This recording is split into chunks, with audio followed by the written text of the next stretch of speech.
Hello, collector of dreams. I'm Gabriele Chiapparini. Welcome to Small Photo Book Cult. I will be short. This is a cult book. This book needs no introduction. So, welcome to the episode 50 of Small Photo Book Cult. We are here with Matthew Genitempo. Hello, Matthew. Again, the second time we have you here. I'm super happy to have you here. Yeah, thanks for having me again. Yeah, and we started from your last project, and now we have the first one, that is Jasper. Going back in time. Another one of my favorite books, I have to say. Thank you. A seminal one for my grow up line as a photographer. It was a book that I watched again and again. It's great. I appreciate that. Yeah. Well, I'll do my best talking about it. It's been I started making this work about 10 years ago, and I think it was at the end of 2015. Maybe, or the summer of 2015. I can't remember, but somewhere around there. So it's been about 10 years since I started Jasper. So I'll have to kind of get in that mindset. But it's perfect to speak about that now. If it's 10 years, it's a beautiful anniversary. And also the book is one more time available. That is really a good news. Yeah. Twin Palms it was last November or December. Put out the second edition, so it's readily available again, which is really nice. Yeah, it is. I know a lot of people that was looking for this book for a lot of time. So yeah, I remember I would just get DMs about people trying to track it down, and it's so I was frustrated with them, not with them, but I was frustrated for them because I wanted them to be able to get it. Yeah. So now that it's so readily available, I'm just happy. Great. I have to say that the next episode with you is going to be Mother of Dog. That it's another work that probably I could love, but I never saw. So yeah, I'm still waiting for someone, gifted me with a copy of that book, but it's not happening. Yeah, I don't know if that's ever going to hit a second edition. There was we might have talked about this at some point, but it was such a pain to produce that book and to ship that book and everything that when it was involved with that. So I'm not sure if we're ever going to do a second edition, but I don't know, maybe someday. But I'd love to chat about it at some point. Okay, you have to say a great thank you to Jacopo Papucci that stole the last copy that I could buy from TP Bookshop. Thank you so much, Jacopo. And let's start. So, Matthew, tell us about your life just before you started working on Jasper. Where were you doing as a person and also as a photographer? I was in school. I had started at Hartford in 2015. For folks that aren't super familiar with the program, it's kind of centered around the photo book, and that was one of the main reasons why I went there. Was because the school was kind of producing a lot of the books that I was interested in at the time, and so I started there in 2015, and before Jasper, I was before I even started school, I was taking a lot of pictures out west, a lot of color 4x5 pictures, and I was really directionless. I think it kind of started out as just a way to get out. The camera was just kind of this way to get out into the world, and there was no real central theme to any of the work, but I brought. That's the work that got me into Hartford, and that's the method of working. What I was doing when I started there. So I continued doing that, and I had a few 4, 5, 6 months of working that way in school, and it kind of came to a hard stop after a really difficult critique, and I was advised to stay put in one place and make pictures for a couple months. I think that was really the beginning of Jasper. I didn't immediately go to the Ozarks. I stayed put. I was living in Austin at the time, so I stayed put in Austin for a week or two and made pictures in Austin, and then I made my way down to this forest called the Lost Pines, right outside of Bastrop, Texas, which is 30, 40 miles south of Austin. And I just went there every day after work and made pictures there for a couple months. I think that was really the beginning because I just changed a lot of things up. I switched to black and white. I switched to 6:7. I was walking around shooting with a camera. I was shooting a lot faster. I started using a flash sometimes. I got the camera off the tripod, and that was a major shift for me at the time. I brought that work back for the next critique at Hartford and was pretty much told to just keep doing what I was doing. They didn't really want to get in my way. So I knew that I couldn't really stay in the same forest that I was in because one, it was maybe a little too small, but two, I just knew that I wanted to pick up and kind of start moving again. So I made the decision to go to the Ozarks because I was reading a lot of the work, poetry of Frank Stanford. And so I decided I would go to the Ozarks and work there and kind of treat it the same way and just kind of stay put in the Ozarks and just and make work that way. So I went back to the 4x5 and but those things that I had kind of broken out of and worked into, new ways of making pictures. A lot of those things kind of stayed. I was working a lot faster and, just kind of responding to the place rather than kind of just like aimlessly just driving around and making pictures. But yeah, that advice to stay put and make pictures was it's difficult as it was for me to hear that, and for it was kind of against everything that I was doing at the time. It was extremely helpful, and I give that advice a lot to younger students whose work is disparate, because it's kind of like if you're painting and you like restrict your palette or something, like you can it unifies the painting a lot more. So it's kind of the same thing with photography. If you stay put in one area and just make pictures, I feel like you can kind of see what you're doing a lot more. Yeah, I don't know. I kind of went off on a tangent. Did that answer your question? Yeah, no, yeah, 100%. But I know I understand what you mean. I think it's really, really easy to get lost after a while. For example, of course, it's not going to happen if you are really focused on a specific topic, for example, and maybe you need to travel a lot, but you are following a specific idea. Otherwise, I think it's of course like being just in a place can help a lot. Also, also to go deeper, because in the end, after a while, probably you finish the stunning pictures, let's say, and then you need to try to discover something new, something different, something more personal. Yeah, I agree. And honestly, it that way of working just really kind of showed me a better way of making pictures for myself, because I think before I would have ideas and I would try to make pictures to fit into those ideas or themes or whatever. And now I don't even think about that. I just go out and make pictures, and then I'll hoard pictures for a really long time.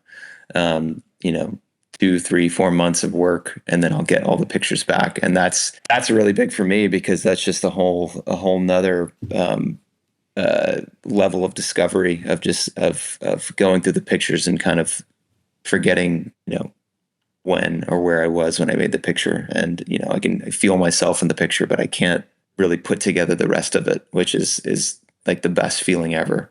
Because then I can just deal with the pictures a lot easier, Because we are speaking about that, can you share an example of a piece of critical feedback you received that helped you on or changed your thoughts about the project? You said that you had a lot of feedback from that early work. Yeah. I don't know. I mean, if I remember correctly, there's still some of those photographs that I'll stand by.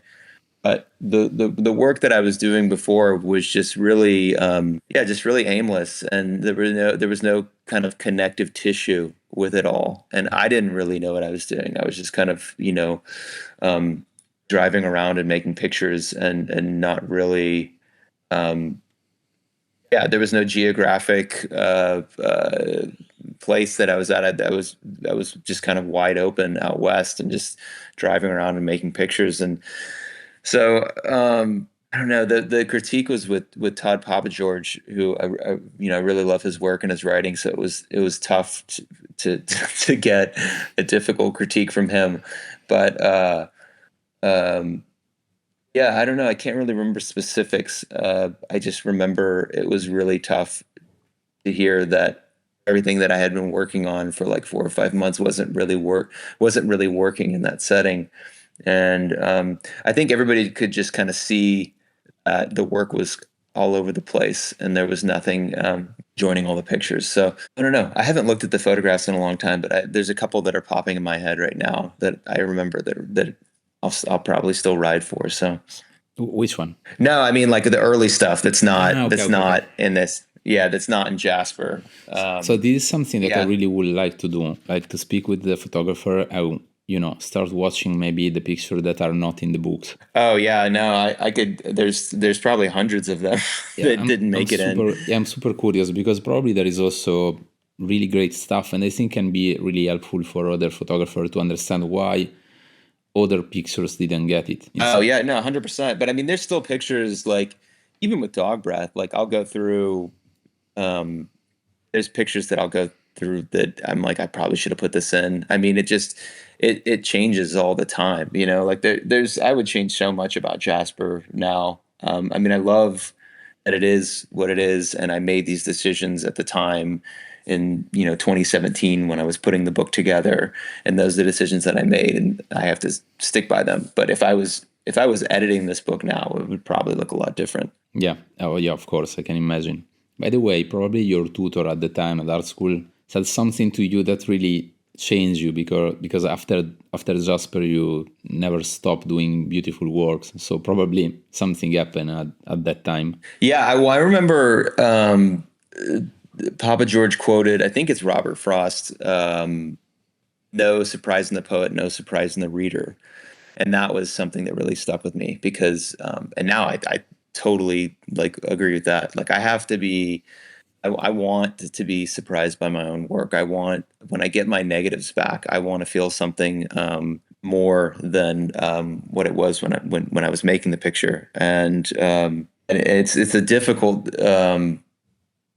feeling to describe, but I just know when I see it, when I get my stuff back. And if I have that feeling, then I just know that it's going to be on the table to be in the project. So We spoke a bit about the really beginning of the project, but how Jasper came about, what happened, and what prompted you to create this project? Like, why in the end Jasper is Jasper? I mean, honestly, a lot of it was Frank Stanford. And I don't know how familiar you are with Stanford's work, but he was kind of this mystery for a really long time, and he died really young, in his late 20s, I think. I think he was 29, and he worked really hard as a poet for just a few years, and I think he put out 5 or 6 books in those few years that he was writing, and he was just kind of this mysterious guy, and then he ended up taking his own life in this really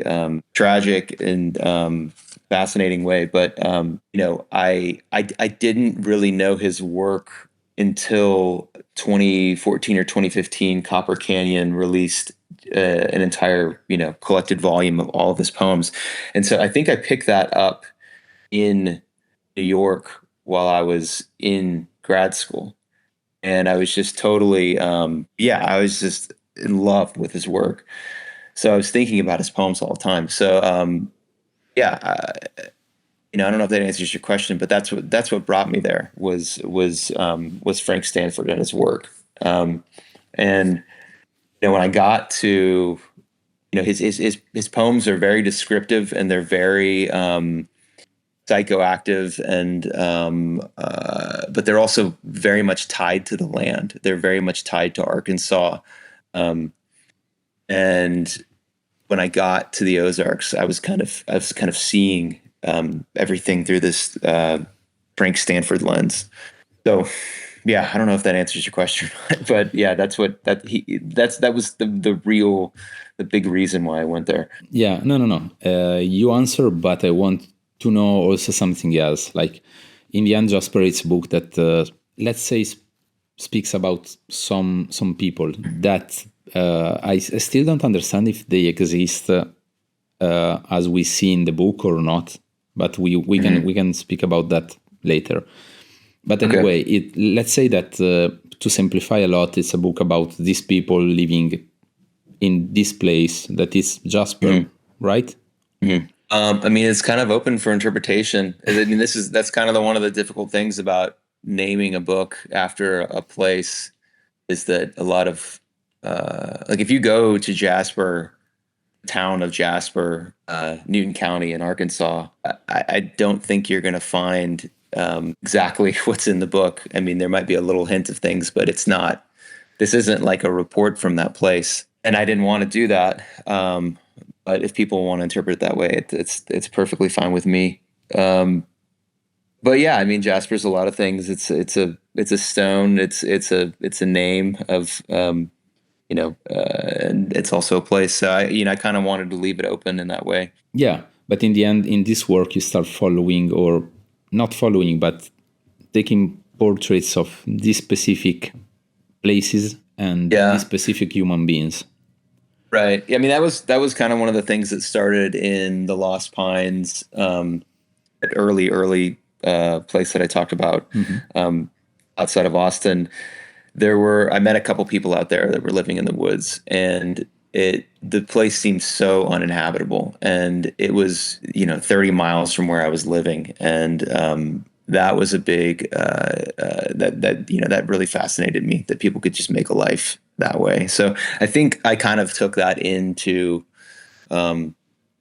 going into the Ozarks, that kind of same method of thinking. And I remember asking or telling people that I was interested in making pictures of people that were living out in the woods. So that one was your first step into this work. Yeah, I mean, like, it's funny that you're on this picture right now, because one of the first images that I made was the knife guy cleaning his fingernails with a knife. JD, I think his name is. And I told him that I was interested in meeting people that lived out here and lived kind of in these remote spots. And he told me about Steve, whose bus is buried halfway underground. And so he kind of helped me, kind of directed me to finding Steve. And so that's what you're looking at now. It's kind of tough to see, but it's a school bus that Steve drove out there in like the 70s and then buried it halfway into the ground. So it's kind of this half underground kind of dwelling unit. It's really, really fascinating. But Steve was like my one of my like central points. Like when I would drive to the Ozarks, I would go hang with him. I could immediately go hang with him and make pictures. And I camped there a couple of times, and from there I just kind of split off into other places. What fascinated you about this, let's say, other world? I don't know, so many things. It's tough to even, because I have to kind of inhabit my brain in 2015. Why I was I was fascinated with them. I don't know. I'm not sure. You can also reply with your brain of 2025. Yeah, that is probably different from the one of 10 years ago, but yeah, I'm not sure. I mean, I don't know. Like I think about this a lot, but my father was in a hunting accident when I was 3 months old, and he lost his eyesight in one of his eyes, and he doesn't talk about it too much, but I was talking to my mom about it one time. She told me that like he would coping with it when he was coping with the loss of vision, he would just leave for the weekends and just spend time out in just nature. And I don't know, for some reason, she told me that a long time ago, and that was one of the thoughts that kind of came back a few times when I was out there, was this desire to kind of disappear and get away from everything. And I don't know, maybe he needed that space to be kind of a feeling person and cope with the loss. But yeah, I don't know. I thought about that quite a bit when I was out there. I don't know if there's any like, strict and like hard reason why I was out there, but and why I was looking for those people that had kind of chosen a life of solitude. But yeah, I don't know. What photographers and projects were you looking at during that period that inspired Jasper? A lot of Andrea Modica. Chris Killip was a really big one. I had got, I think Steidl had republished In Flagrante like in 2014 or 2015, so I had kind of a fresh copy of that. Susan Lipper's Grapevine was hugely inspirational too. I didn't have that. I don't have a copy of that book, but I had the PDF.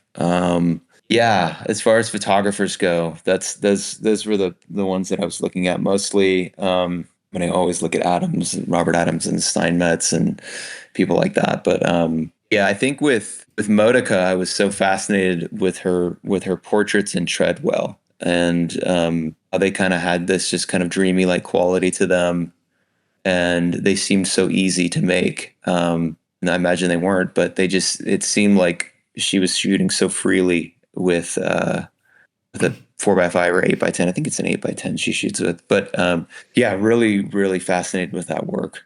And Not Broken Manual.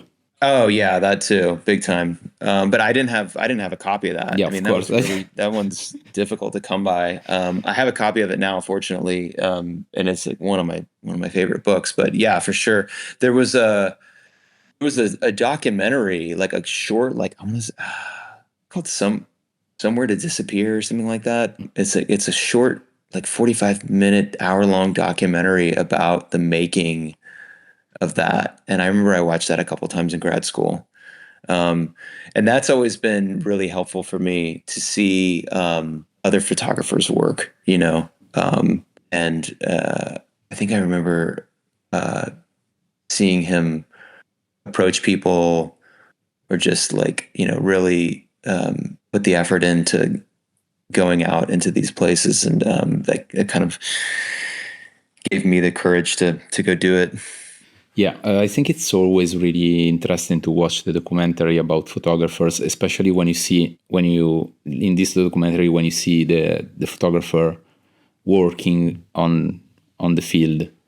This is why I also tell you before, if you have the chance to watch the one of Max Pinker's about margin of excess, because it's really interesting to see how each one approaching differently the people that they want to portray.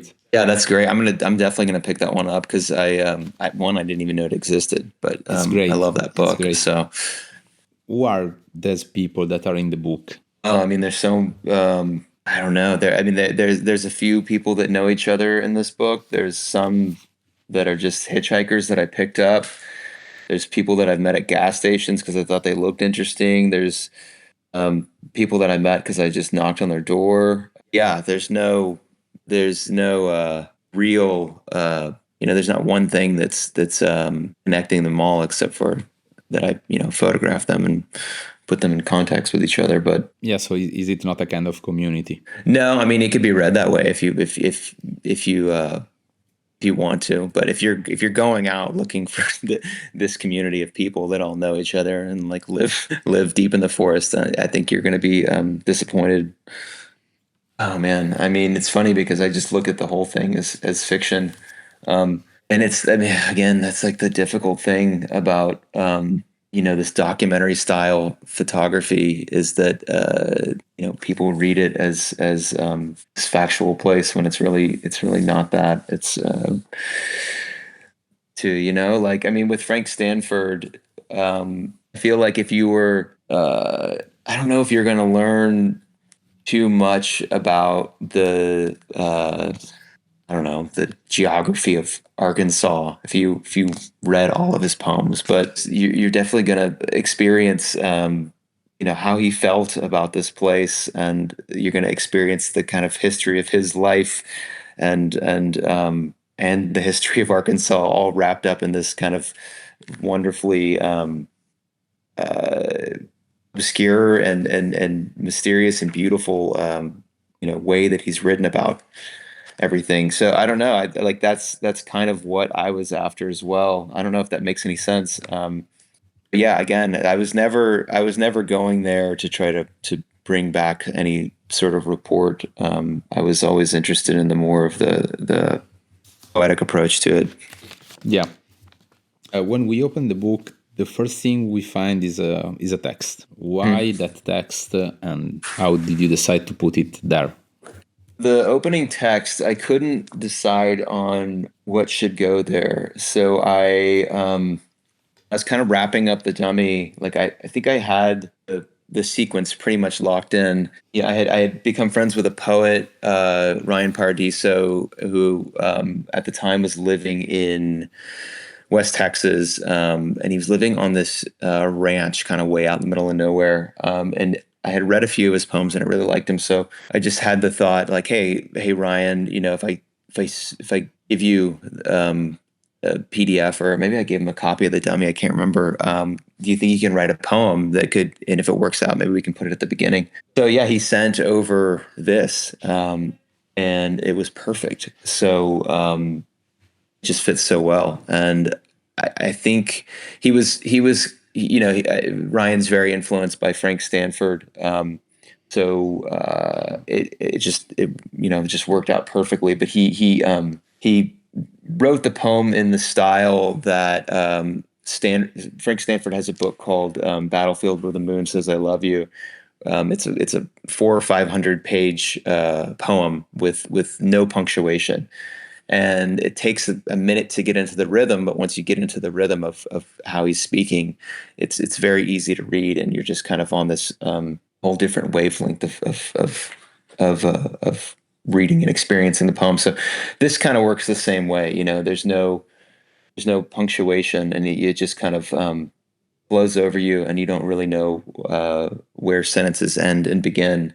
And the poem kind of touches on a couple of the images in the book of what's to come, but not really.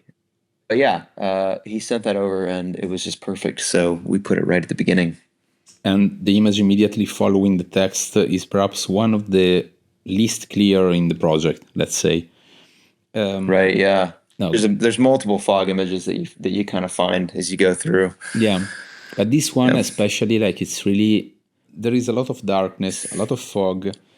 It's a really beautiful opening, and also in this case, it's looked like you really left a lot of space to the viewer with starting with this one. Yeah. I love this one. Out of all the fog images, it was my favorite.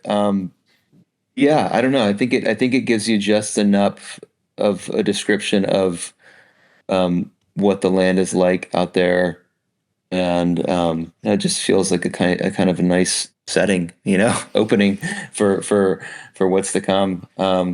Also, it just works as, like, the other fog images are treated much differently in the book, so it just felt like a solid standalone image. But it's funny, all of the fog images in this book were all shot on the same morning. Oh, really? I had no clue. Yeah, I had no clue how they were going to turn out. I mean, the Ozarks is like just famously, like, very foggy. But I woke up one morning and it was just like crazy, just like more fog than I'd ever seen. So I just drove this ridge line for a couple hours and I made a ton of different images, having no clue if they were going to work or not. I had the shutter open for anywhere from, like, it was difficult to read, like, what the light reading was. So I was in between, like, 30 seconds and 2 minutes and all this stuff. And then when I got the negatives back, they were so thin, and I just didn't think they worked out. And then fucked with them a little bit, and they worked out, and they kind of became the chapter breaks in the book. Yeah. So thanks to that morning, we have the 30% of this book. I know, right? Yeah. It's quite crazy if you think about it. Yeah, it's crazy how that happens. And then we can talk about it later, but there is one part of this book where 3 photographs in a row were the last 3 photographs that I shot in Arkansas. So it's like, it's just wild how that works sometimes. So you can shoot and shoot and shoot and shoot, and then maybe just get one or two things that just really work, But what I really love about all the landscape in this project is that there is a certain degree of abstraction, and they seem designed specifically to leave room for imagination. I don't know if you mean what I mean, if you understand what I mean. Yeah, I totally. Yeah, no, I totally get what you're saying. It's funny because that's kind of how it felt the whole time while I was out there. I had never really made work in a heavily wooded area, and I had almost exclusively shot out west before this. And, out west, it's flat until you get to the mountains and you can always kind of see the horizon. And then here it was much more difficult. And so if you're not shrouded with fog, it's like just looking into this like dark abyss of trees, and heavily wooded areas, Yeah. But also another function that I found really powerful of this, the landscape of this project, is that the landscape isolate almost all the portraits in the book. It's look like placing them in some kind of parentheses of fog and far distance. Like you cannot connect all these people together also because of that, and also you don't know how much distance there is between one and another. This is probably the only picture where you can see some artificial lights. Yeah, way off in the distance. Yeah, is it probably in a city or a small town? It might be. I think it was more than likely just homesteads that were kind of pockmarked in the landscape. I don't think it's a city. Actually, I know that it's not a city because I know this was taken. I think it's just small homes, maybe, or maybe a grouping of homes or something. I don't know. But it's interesting what you said about the fog, though, earlier, just to go back a little bit. There's this, I think it's John Berger's book, The Shape of a Pocket. Did you read that? Yeah, I love John Berger. Yeah, so he describes, he has this really amazing, I think it's just a book of essays. It's just essays. But there's one small essay in there about Antonioni's first short film, which was The People of the Po River. Did you ever see that one?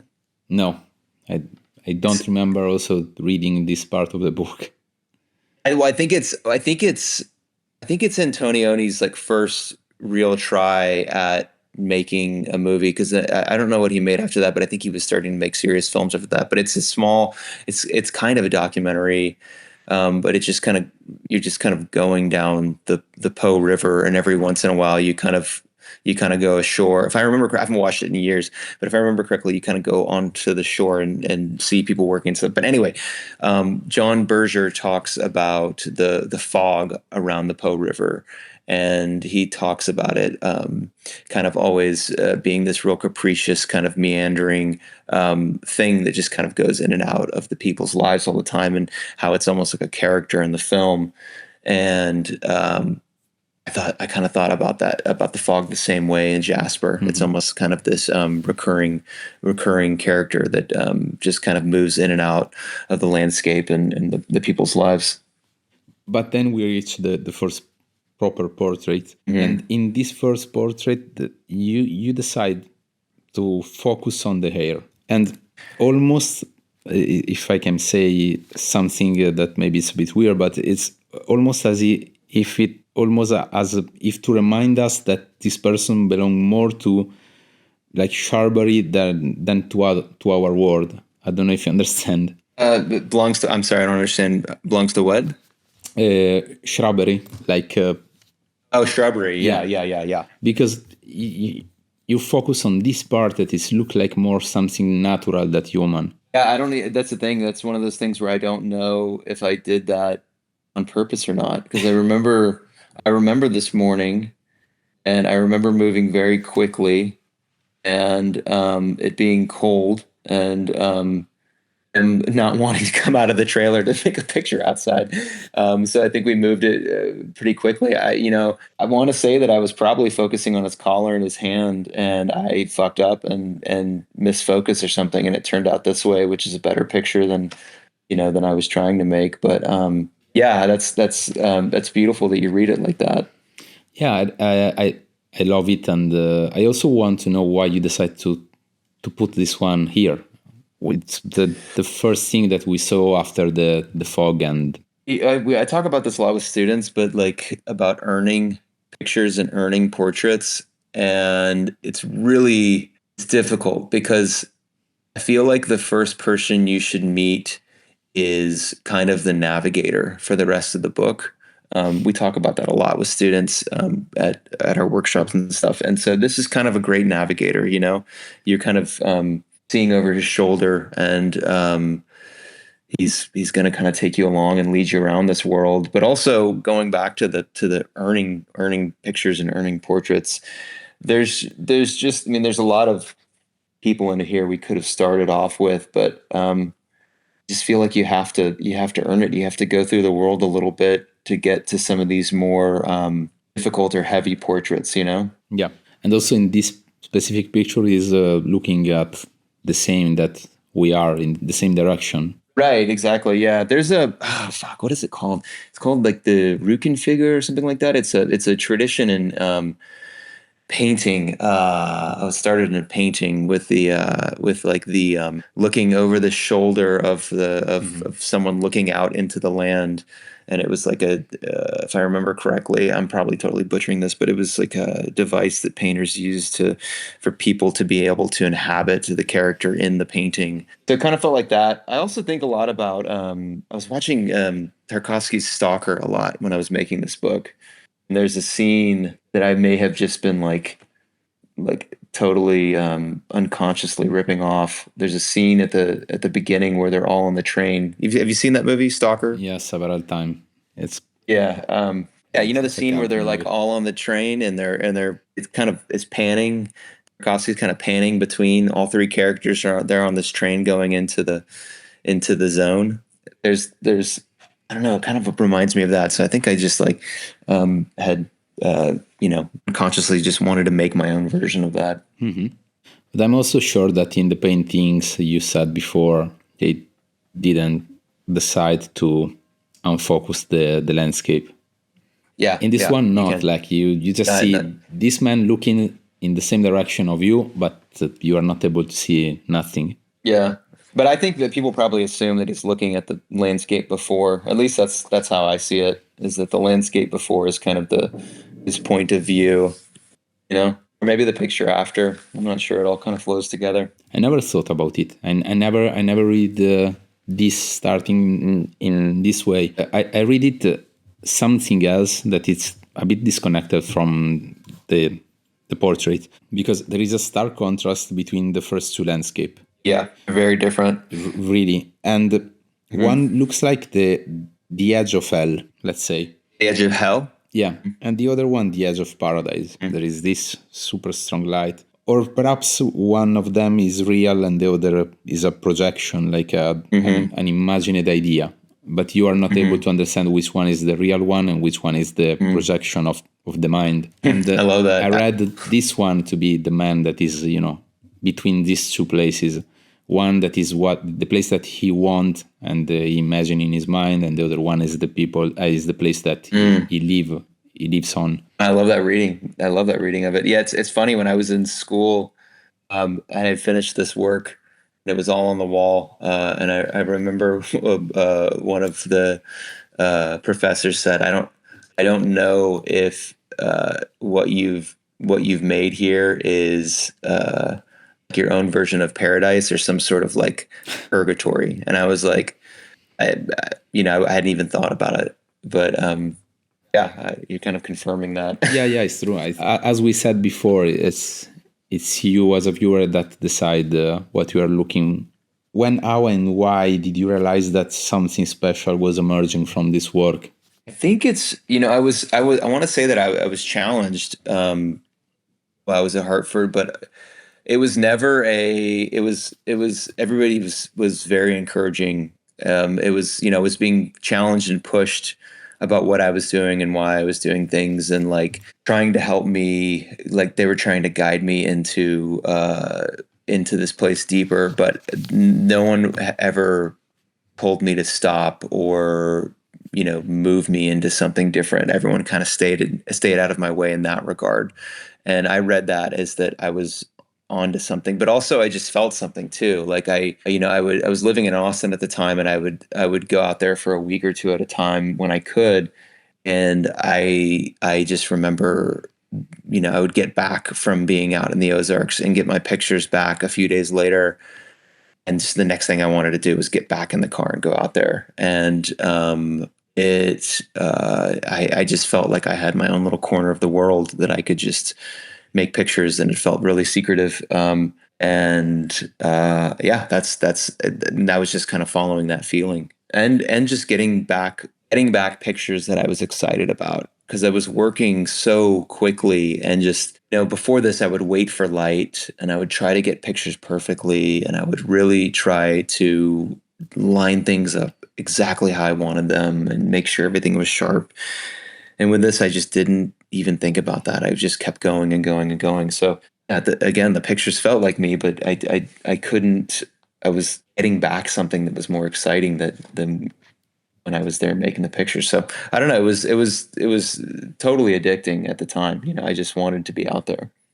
Why did you decide that you want to be more fast in the process of taking pictures? Probably with the during that time in the Lost Pines, because when I was told to stay in one place, I knew that I needed to change just more than that. So I knew that I had to get out of the trying to make perfect 4x5 pictures. Like, I just had to get out of that mindset. So when I was just moving quicker there and I was getting those pictures back, they were just so much more interesting to me. I mean, and I still want to work as fast as I can. I mean, I feel like Dog Breath is even faster than Jasper. Yeah, and that's all 4x5 as well. So, yeah,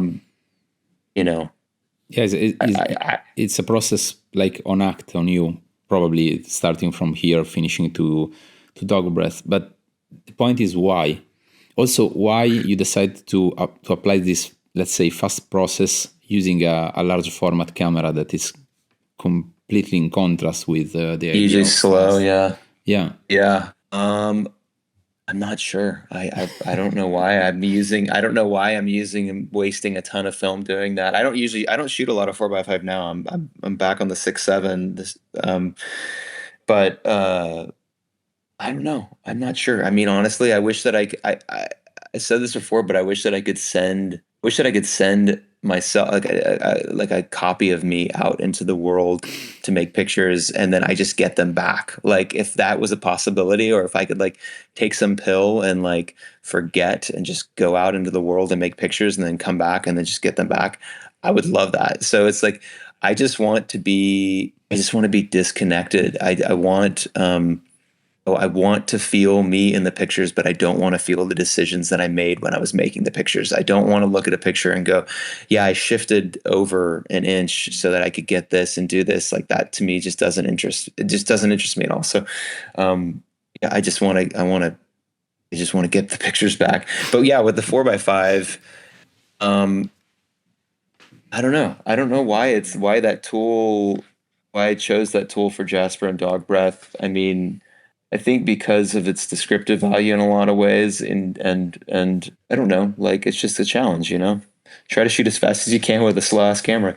Yeah, and the fact that we are here discussing that you don't know why, I think it's also more interesting, because it's a work that probably it's perfect for a medium format. Yeah, it would have been much easier to do it on medium format. Also, I don't know. I don't spend too much time thinking about that stuff, though, because I don't about like why I do the things that I do. Because then it gets boring to me if I know exactly why I'm doing these things, Yeah, I understand. But you said at the start of the episode that you try to get rid of the tripod, but you used it in a lot of pictures. Yeah, I use the tripod with I stopped using the tripod when I was making those 6x7 pictures in the Lost Pines, that for those first couple of months. But then when I went out to the Ozarks, I was obviously back on the tripod. I haven't tried to use the 4x5 without a tripod yet. Okay. Speaking about the portraits, let's choose a portraits that work with what I want to say. Those were, if you go back a little bit, with those are those three pictures I was talking about earlier. The pictures with the eye patch and the book, the journal with the birds. Yeah, that one. I think that was the last photograph that I made, and then the two before that are the two photographs that I made before that. So those were like the last three photographs that I made in Jasper, and then the project was done. It's just, I mean, it's crazy that they worked. I mean, actually not that crazy, but they worked out that they and they were in sequence together. Yeah. Sure. Is it the same man? Yeah, same guy. That's I think he's still around. Ent Bonner. He's a not super well known guy. It actually took me forever to find him because he lives really far deep in the woods. But people around there know who he is, and he takes these morning walks with his journal, and then he does these drawings in these books, which I believe the University of Arkansas is inheriting them whenever whenever Ken goes. Amazing face. Yeah, it's incredible. And also here we have a small spoiler of dog breath. You decide to cut the eyes or sort of dog breath that is cut by the frame. It's different. Oh yeah, I did do that. There is something similar in these two pictures. They are super different. Yeah, I know what you're talking about. Yeah. But in almost all the portraits in the book, the people seems to be looking like, let's say, beyond the camera, beyond us. Yeah. It is as if they are, I don't know, watching or have noticed something that we have not. Something that seems to be, I don't know, like immersed in thoughts that we could hardly understand. Was it a conscious choice or not? You know, I mean, I know that whenever I am making portraits, I'm asking people to kind of look in different spots over here, look over there, just because I want to see how it looks. Maybe it's just more interesting to me if they're not looking directly at the lens. But if I'm not mistaken, every single portrait in here, except for one, everyone is looking off. And I think the only portrait that's not is the woman Anna, who's tucked in between all of the fog towards like the 2/3 of the way through the book. I think she's the only one that's like addressing the actual camera. I think it's true. I think there is another one. Because the end of the question was also other seems to challenging us, the one that watched directly to us. And there is, I think, this one, that is the one you speak about. And there is also another one, also this guy maybe. No, not sure. Yeah, he's looking, I think he's looking a little bit off. I mean, even the ones that are kind of close are still a little bit off. There is one, I think, at the start of the book that is... Yeah, he's kind of looking at the lens. I feel like he's still a little bit off, but one that's like no mistaking is Anna.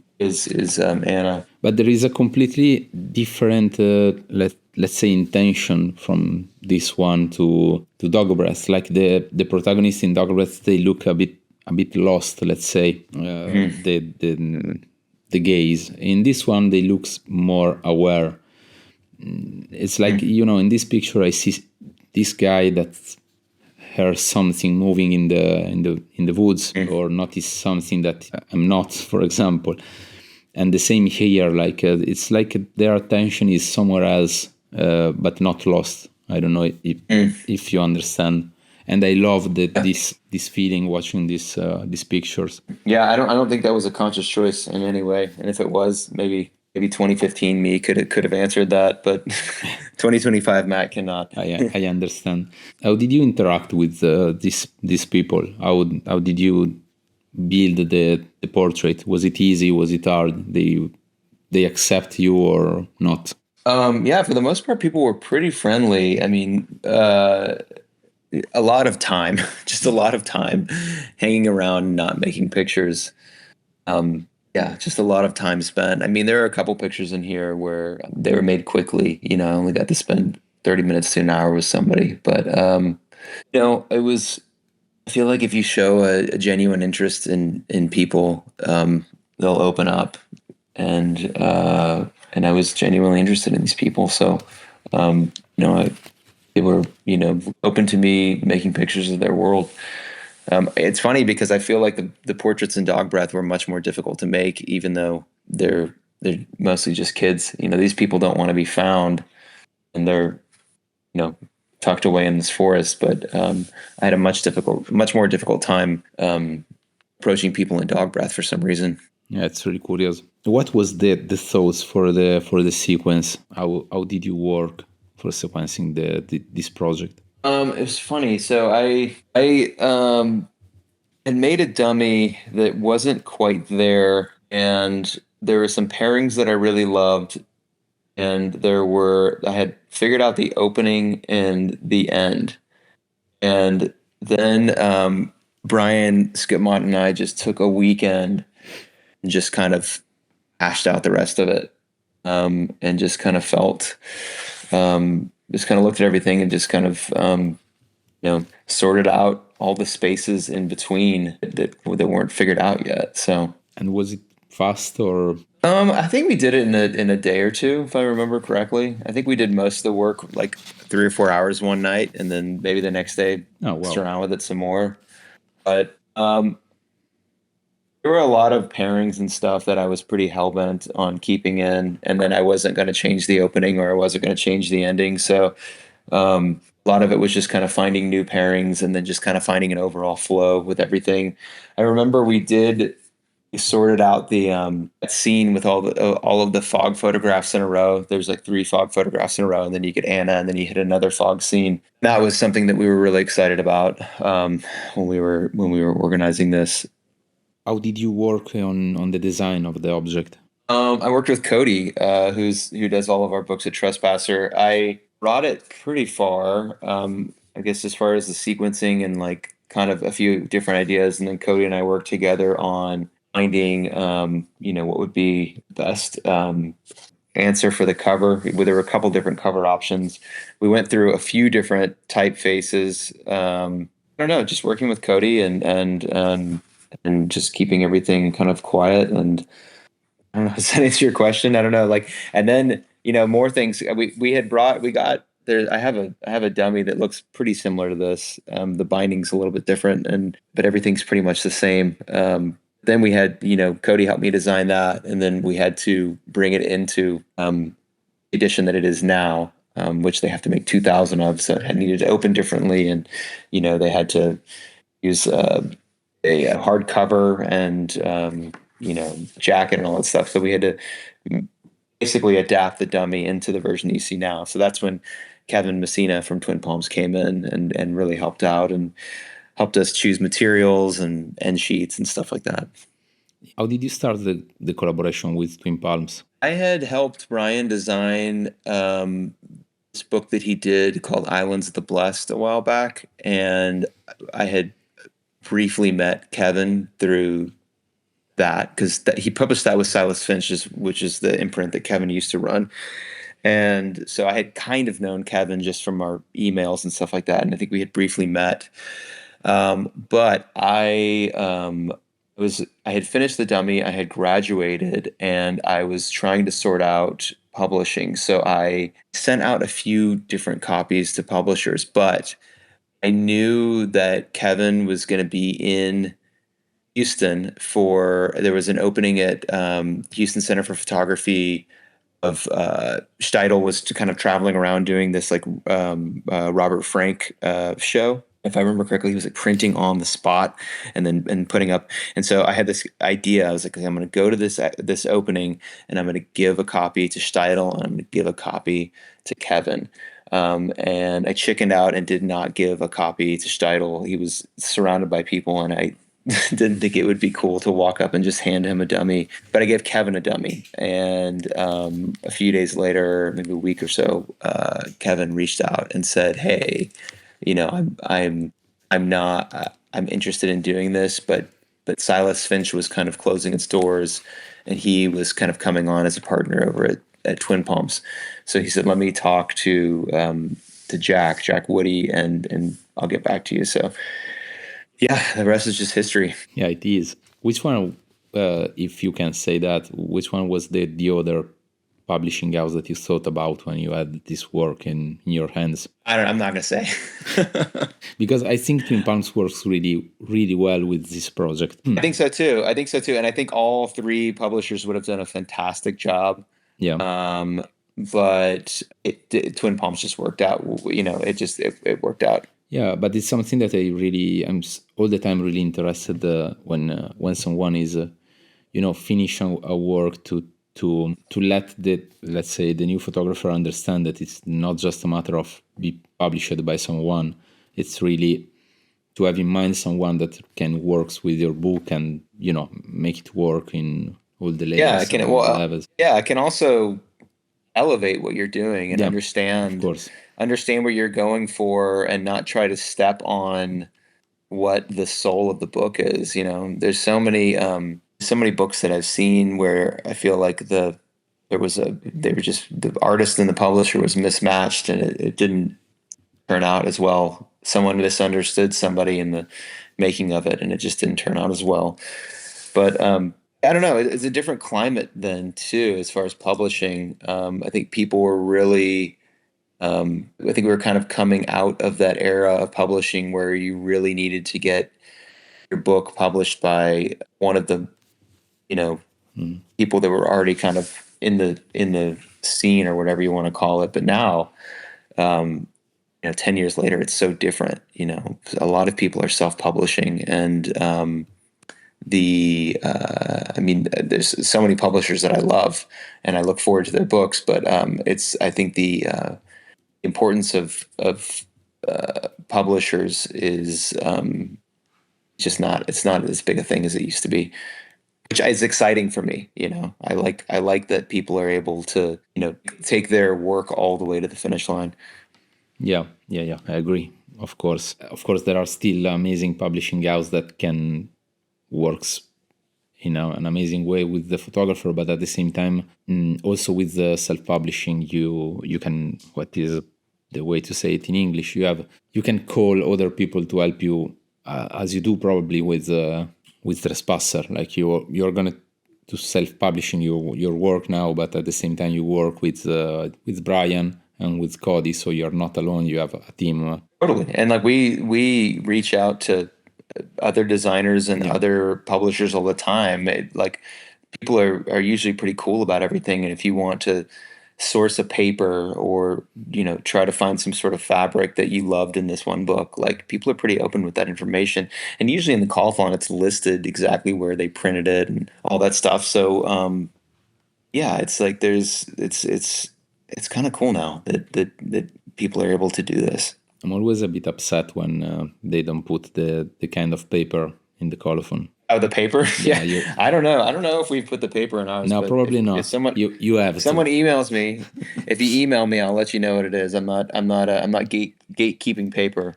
Yeah. No, I know. Also because in the end, it's true that it's probably one of the most important choice. If not the most important. You can also reach out to the people. I know that we print most of our books at Offset in Istanbul, and I know that they have all the information too, so they'll freely give that out as well. And Matthew, do you have one or more than one favorite pictures in the book? Yeah, they're mostly tied to personal stories, though. Like the picture of I'm totally blanking on his name now. The guy with the big beanie on his head. It's one of the pictures on the left. No, it's kind of the ridge line in the picture. That one right there. I love that picture. I love this one for a lot of reasons. It's funny. I drove to the Smoky Mountains and got all the way across Tennessee and was there for a couple days trying to make pictures, and nothing was working out. And so I decided fuck it, I'm going to drive back to Arkansas and go make some pictures. And I think my reasoning for going there was that the Ozarks weren't, during the season, whatever particular season it was, I can't remember, it wasn't foggy enough, or it wasn't foggy at all. And so I was like, well, I'll drive to the Smoky Mountains a couple states away and see if I can get some more fog pictures. It totally didn't work out. So I was driving back, and I picked him up on the side of the highway, and he immediately fell asleep. And then he was just saying thank you in his sleep over and over again. I don't know why, it just really stuck with me. And then the sun was kind of getting a little bit lower, and so I was like, oh, well, do you mind if we pull over and take some pictures? And so I had taken a few pictures of him, and he goes, "Oh, get one from this angle." And I don't know why he suggested it, and I just didn't think it was going to work. I think I remember getting under the dark cloth and being like, "Oh, this is kind of awkward because his jacket looks so bulky and whatever." And I just took a couple pictures just to kind of appease him, and moved on. And when I got all of them back, that was the one. So there was kind of a collaborative effort going on there that made me like the picture a little bit more. But I don't know. Whenever I return to that picture, I still really love it. Some other? Love the TV picture. Yeah, I love it too. there's a huge story behind making that picture, which I won't go into now. But Why? yeah, well, I can if you want me to, but Yeah, of I don't know how much course. time you have. Well, that picture was made on the last day of 2015 or 2016. I can't remember. It was New Year's Eve, and I had woken up that morning, and I was gonna go make a picture on the side of this highway, this small highway, because there had been some dead coyotes that were like strung up on a barbed wire fence. So I got up in the morning and I drove out there, and I went to go photograph the dead coyotes, and somebody shot a gun. A gun was fired, and I felt the bullet just like whiz past me. Um, so I grabbed my camera, and I kind of fell down, dropped down into the ditch, and that was right there by the fence, and two more shots were fired, and they felt just as close. And I don't really remember what happened, but I remember getting in my truck and just kind of speeding away. And I don't know if I was in shock or what the deal was, but I feel like now I would just probably call it and just say that's the day. I'm not going to go out and make any more pictures, but I remember having the thought that I had to keep making pictures. So as I was about to drive off, I kind of this someone was walking into this house way up this dirt road, and for no good reason, I just drove up the dirt road and knocked on the door of this house, and this guy answers, and his name is Clay, but he told me that everyone there called everyone in the town called him Elvis, and he kind of looked like Elvis. He had slick back hair and like big sideburns and everything, and we hung out, and it's like I don't know 8 or 9 in the morning, and we're like drinking beer in his house. His house is just so filthy, and we're drinking and watching TV and talking and stuff. And every few minutes, I don't know, like every 15, 20 minutes, someone would just walk in the house, and Elvis like would not, just didn't acknowledge them at all. And they would just walk straight to the back, pass through these like beaded curtains, and they'd be gone for, I don't know, 5, 10 minutes. And then they would come back. And I didn't think anything of it, but then I realized that the house just like reeks of cat piss. And I remember hearing once that meth smells like cat piss. And so the thought had kind of crossed my mind that, I'm in a cookhouse in the middle of the forest. I just thought it was, fuck, it's crazy. So I didn't think to leave, we just kept watching movies and stuff. And so he puts on this movie called 3,000 Miles to Graceland, 2,000 Miles to Graceland. I can't remember what it's called, but it's about it's a Christian Slater, and it's about like these Elvis bank robbers, I think. And I'd never seen it, but I kind of remembered what it was about. And he put it on the TV, and there was this picture. There was this picture that was to the right of the TV, and I asked Elvis who it was, and he said it was his little brother, and that his it was his little brother, and he had passed just recently. And when he's telling me about his little brother, he just kind of breaks down and he starts crying. And so, as he's talking, I ask him if I can make his portrait, and I get under the dark cloth and I'm looking at him, and he is crying, and the picture just felt so unfair. And I remember just telling myself when I was making the picture that, if you make this picture, that you're wrong for doing it, and you shouldn't make this picture. And I remember clicking the shutter and feeling awful, and then immediately turning around and seeing the TV and just pointing it at the TV and just making that picture. And I don't know, all of that, to me, all of that is in that picture, but obviously it's not in the book. But and that's why I love it. But I made the picture really quickly. I mean, you can tell that like the bottom of the TV's out of focus, and it's kind of cool because all the cassettes are in focus. And if you see a big print of that, you can see that the titles. Yeah, the titles, and a lot of them are like, one of them is like the box set here. on the left. You can see that box right there. You can see that it says Elvis. Where? The box that's kind of leading the other way. It's the second thing that's over on the left side of the Here. VCR. Yeah, it says Elvis. But actually, if you go over to the right a little bit, the picture to the right of the TV is a picture of Elvis. Yeah, I can like kind of figure. imagine it. Yeah, it's like a real famous picture of Elvis.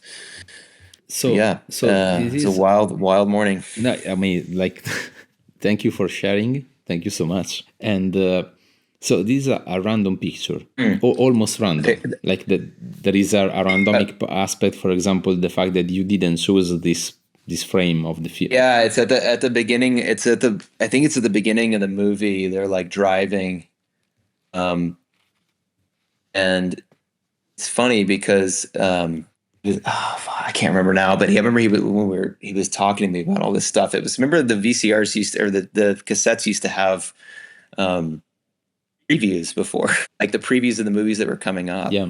So all this like intense stuff was going on. All these previews were playing, and then it's like the very beginning of the movie. There's like this open road, so it just totally worked out. Yeah, it's quite crazy that in this picture of the television you have the I don't know, the perfect image of what it in the end it's represented in all the book. This kind of escape, this driving in a road that is long and straight and lead you somewhere, and you also see some kind of hills or small mountains in the end. So it's really magic. Yeah, I have to say that probably one of my favorite is this one.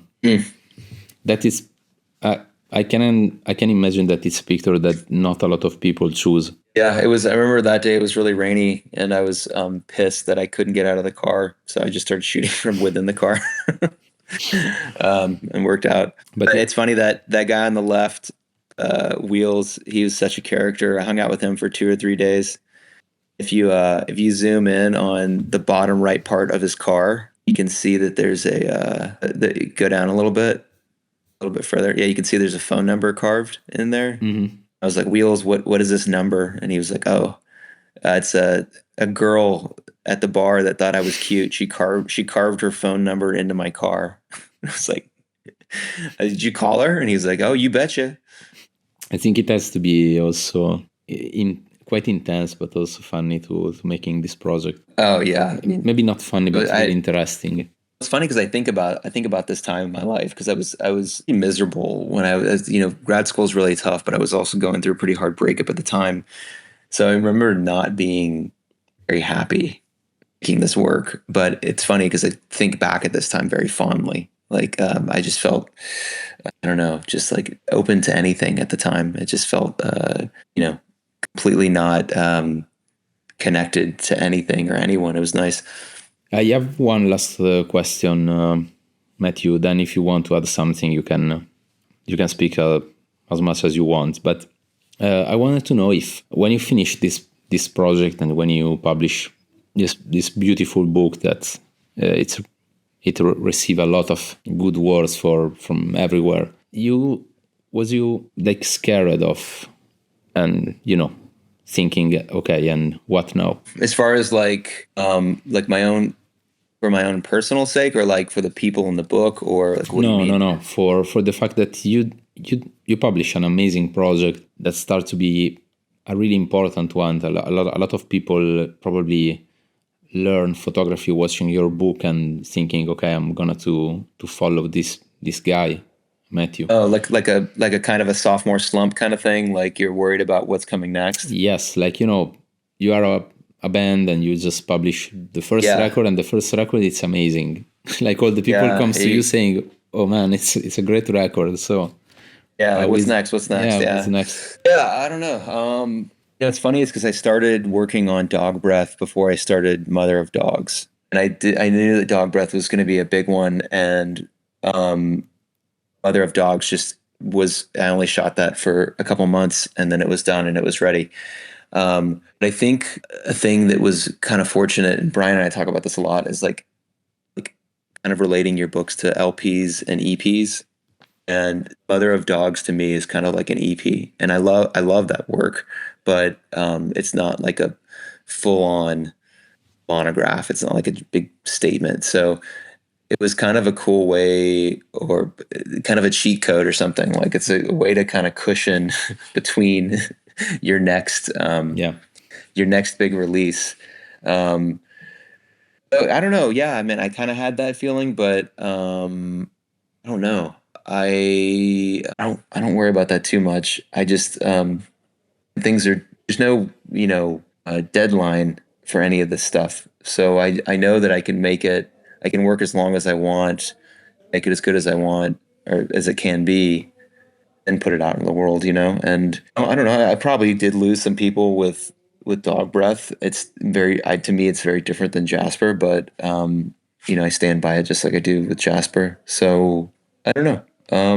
Also, like it's how do I say this? Like it has to be interesting for me too. Like I could have stayed and kept making pictures in Jasper. Like I would still be doing it today if I could, because it was so much fun, and like it was so it felt it was just this really, really invigorating process, but I've done it now. So like, I have to continue to challenge myself and to move into I don't know, deeper parts of myself. Does that make sense? No, yeah, of course. Sure. It's the first time that I noticed the cat. Oh yeah, in the top left, yeah. I lucked out with that. And you can actually see Kent's reflection in the window too. Here, right? Yeah. Ooh, looking up somewhere. Yeah, I think he's looking up at the cat. So yeah, great. Yeah. Matthew, do you want to add something? Otherwise, I start with the 3 standard question at the end. Trying to think. Man, I don't know. What was the standard question at the end? It's the standard question are the music for this book. If you learned something while the process of making this one, and to suggest some. Oh yeah. Okay. Are you ready? Well, wait. Yeah, I'm ready. I need to ask one by one. Oh, okay. Yeah, go for it. So let's start with the 3 last questions that are 4 now. So the first one is, no, I'm not going to tell you which one is the last. Okay. You're going to discover it in a few seconds. And great. Do you have a specific music that you suggest to listen while watching this book? Yeah, I was listening to a ton of Harold Budd at the time and a ton of Daniel Lanois. There is a Harold Budd record. The Daniel Lanois record is called Belladonna. That one's really beautiful. But I listened to that one a ton, and then he has another one called Goodbye to Language that I really loved. And then the Harold Budd record, which for some reason I cannot find it right now.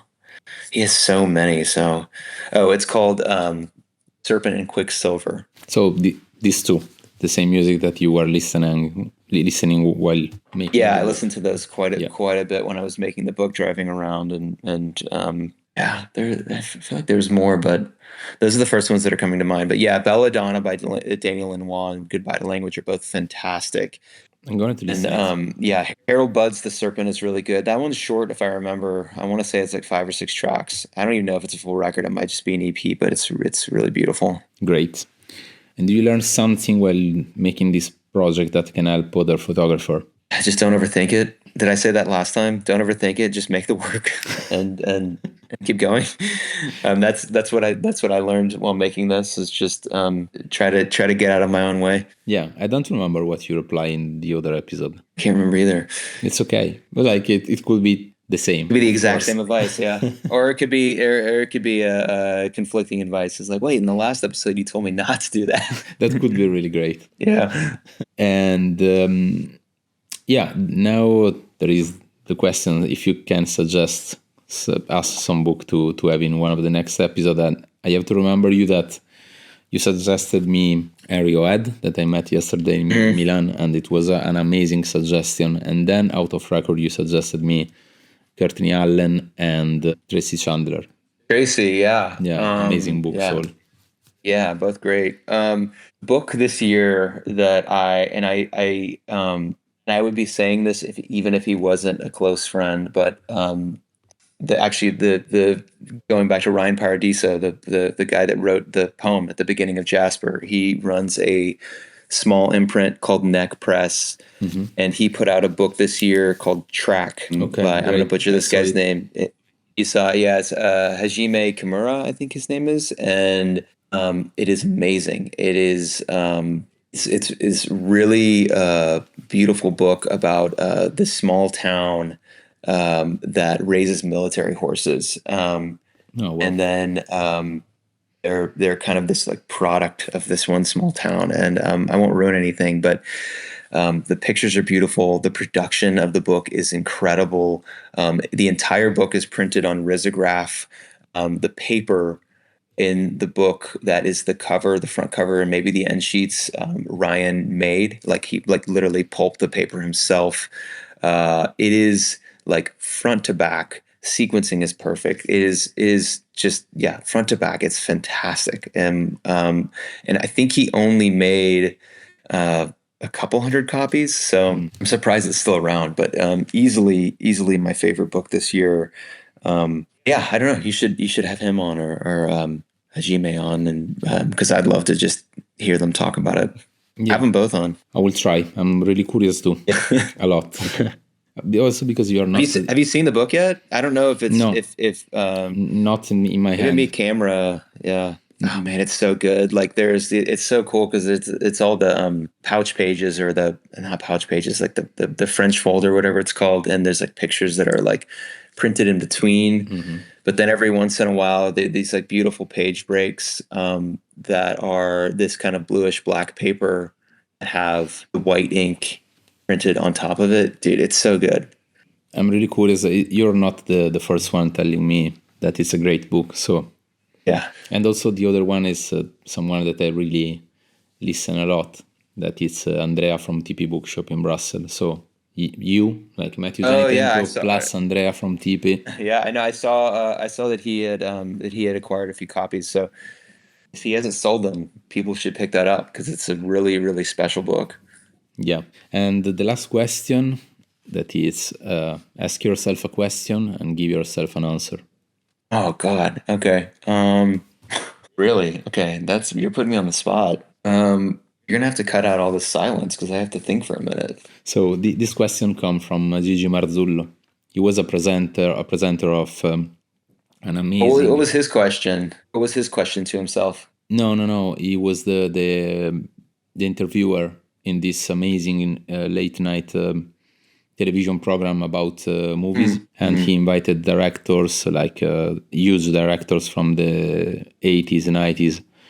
And at the end of each episode, he asked, fatti una domanda e datti una risposta. That is, make yourself a question and give yourself an answer. And, some just ask how I'm feeling today. Good. And some others start to, ask the most weird stuff. It depends. It's really open. Yeah. You can ask yourself what you want, and you can reply yourself what you want. It's a beautiful question. I love it. Yeah, I love it too. But it makes me, I can't think right now. Don't overthink. What if I asked myself, man, you're really putting me on the spot. I'm not going to cut all this part. You have to. People are going to be bored listening to me kind of trying to think of a question. No, I always cut this part, but it's a pity. I love all this moment of, all the silence. Yeah, I like it. Maybe I can ask. Okay, I'm gonna ask a question where I can also plug something that I'm excited about. How about that? Of course. Okay. So I've been, for the past couple of years, I have this like small Instagram account that I run, where I have just been accumulating pictures and paintings and poems and like various writings of dogs and fires, because they're like two things that recur in art, and have been recurring in art since like the beginning of human history, for good reason. And maybe my question to myself is, why am I drawn to those two things, and what connection do they have? Because I haven't really thought about it too much. And the answer, is that fair? Yeah. Is that an okay question? Yeah, of course it is. Okay, what's my answer to that? I have to imagine that you're asking me that. Yeah. I think, I don't know. I'm interested in them both because of, I think dogs are kind of like the liaison between humans and the animal world. They're kind of this like in-between thing. And then like fires are kind of similar in a way between humans and the natural world. That makes sense. I don't know. I'm not the one that can say yes or not. Yeah. Okay. But I didn't but know. also, I I don't didn't know. know it was Yeah. you. That Oh, you follow that it? yeah, I follow it. I like it a lot. Oh, cool. Oh, thanks. Yeah. No, I've been really like enjoying, like people are sending me stuff now, which has been really exciting. And it's been really, really cool to see all this work and like writing that I had never seen before. Yeah, of course. But yeah, it's kind of strange too, because sorry, to answer the question a little bit more, all dogs were wolves at one point, like way, way back. And we kind of created dogs by wanting our warmth and our food that we cooked on the fire. So I don't know, maybe there is a connection between the two. But yeah, I've been really, really enjoying all of the stuff that's been kind of coming through.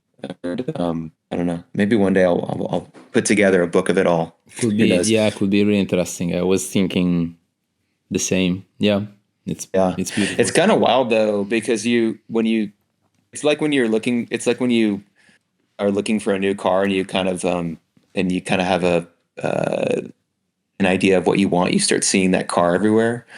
And like that's kind of how it is now. It's like I read a lot, and it's like I am constantly finding dogs and fires everywhere. Yeah, I can imagine.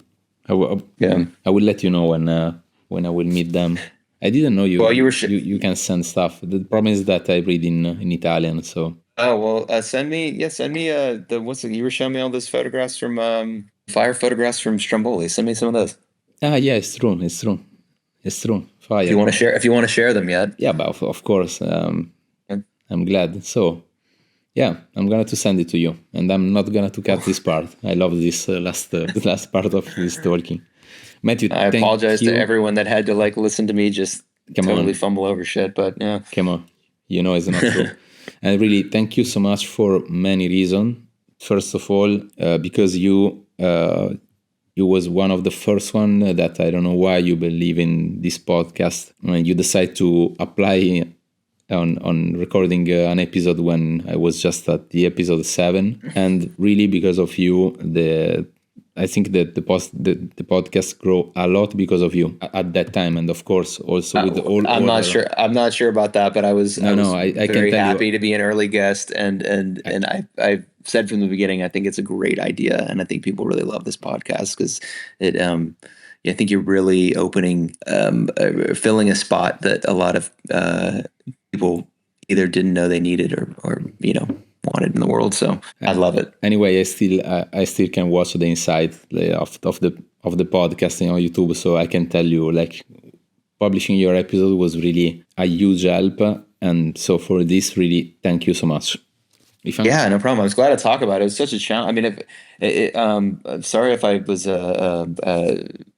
couldn't remember a lot, but it was cool to kind of go back through and try to inhabit my brain 10 years ago. Yeah, I can imagine. And then thank you so much for suggesting me or the photographers, and to be really nice and kind. I met, as I said before, yesterday night at Rio Ed in Milan, and it was again because of you. So thank you so much for all this reason. Yeah, we'll hang out in Stromboli soon enough. It's going to happen soon. Yeah, it's going to. For sure. All right, we'll put it out in the universe, Taking picture of fires and cats, because it's full of cats. Sounds great. Okay, thank you so much, Matthew. Thank you so much, everyone. This is probably going to be the episode 50, because it's a great number. So thank you so much to listen to this episode, and listen also to the other one of Matthew. And ciao, Matthew. See you soon. Thank you. Bye.